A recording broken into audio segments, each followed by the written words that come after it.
In Ridley Scott's neo-noir science fiction film Blade Runner, Rick Deckard is a hired Los Angeles cop, hired gun Blade Runner, a hitman hired to assassinate rogue replicants.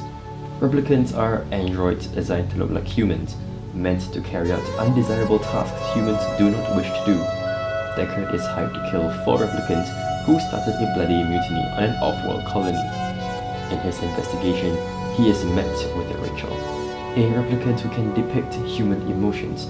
As Deckard hunts down the final replicant, his hatred towards artificial intelligence makes him question his own identity in the future world of 2019 and what it means to be human.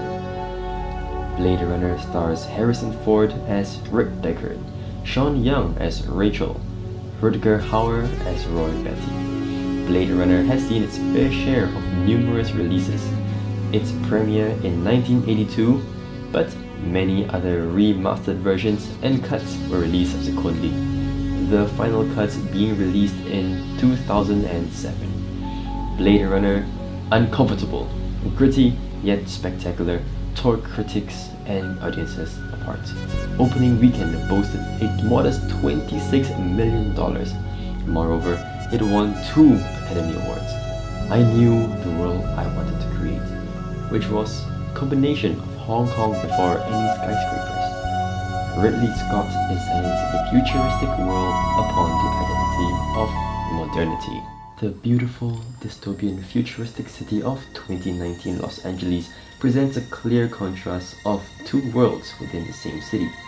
It establishes its expression of modernity, defined by social hierarchy. The upper world is crisp and clean and predominantly Caucasian.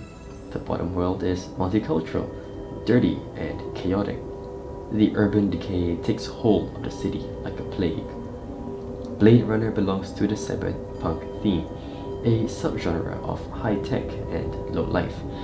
The bottom world streets are dirty and chaotic.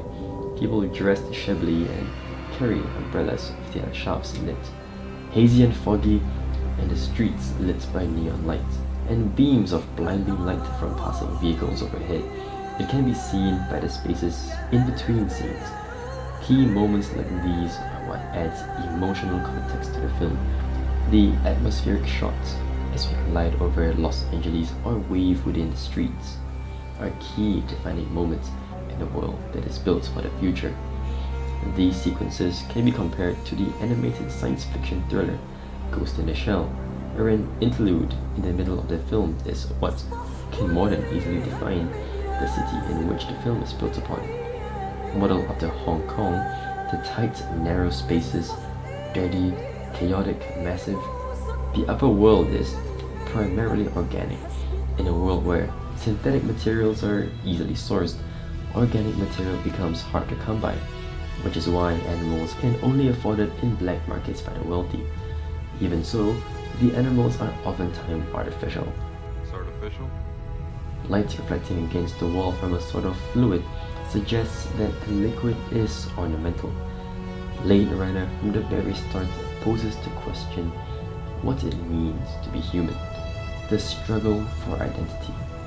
Blade Runner manages to set up a world where as intricately built are still as insignificant as that of the rain. The visually epic film trailblazed the way dystopian science fiction films are shot today. Blade Runner is filmed with the intention of it being primarily a noir film. Ridley Scott takes influence and inspiration from the all-time classic Citizen Kane, cinematographed by Jeff Cronenweth. Blade Runner utilizes plenty of strong backlighting and shaft lighting, with strong contrast, something that is synonymous with black and white films, and is adapted for Blade Runner. Blade Runner is a very dark film, with plenty of strong shadows enveloping the space, gives a strong aesthetic quality. The shaft lighting permeates all that is in frame. It creates a volumetric element that allows for the space to be felt. The lights that are seen on the floating vehicles and on buildings help create a certain depth and personality to the scene and builds the world. The dynamism of lights help us not only navigate the scene, but also suggests that there could be more of that takes place off screen. Most of the lighting used is primarily from the neon lit streets and shop lighting, making the shadows and lights hard. We used contrast, backlight, smoke, rain, and lightning to give the film its personality and moods. The streets were depicted as terribly overcrowded, giving the audience a future time frame to relate to. We had street scenes just packed with people, says Jordan Cononworth. The ambient scenes in Blade Runner, locations that seem to echo throughout the film, long takes that help capture the atmosphere of the film, the mood, the personality of the world, dynamic camera movements that move marginally with the characters as they interact with the world and other characters, draws our focus towards them, almost hijacking our attention, and see the world in their eyes. Blade Runner's intricate cinematography helps to not only capture the essence of that of film noir and merge them into a science fiction film. With it, builds upon the world and the narrative space. Blade Runner presents the idea from the very start what it means to be human. This is shown by the blurred disparity between replicants and humans, in which what defines each other is memories and the reflection of the eyes. Blade Runner doesn't present a clear answer to the question initially, but seems to suggest that it is not the memories and dreams, the method of birth that define a human, but what they experience. Blade Runner is a film that I will recommend to up-and-coming film enthusiasts. The visual elements, deep morality, and screenplay makes Blade Runner an iconic staple of modern cinema.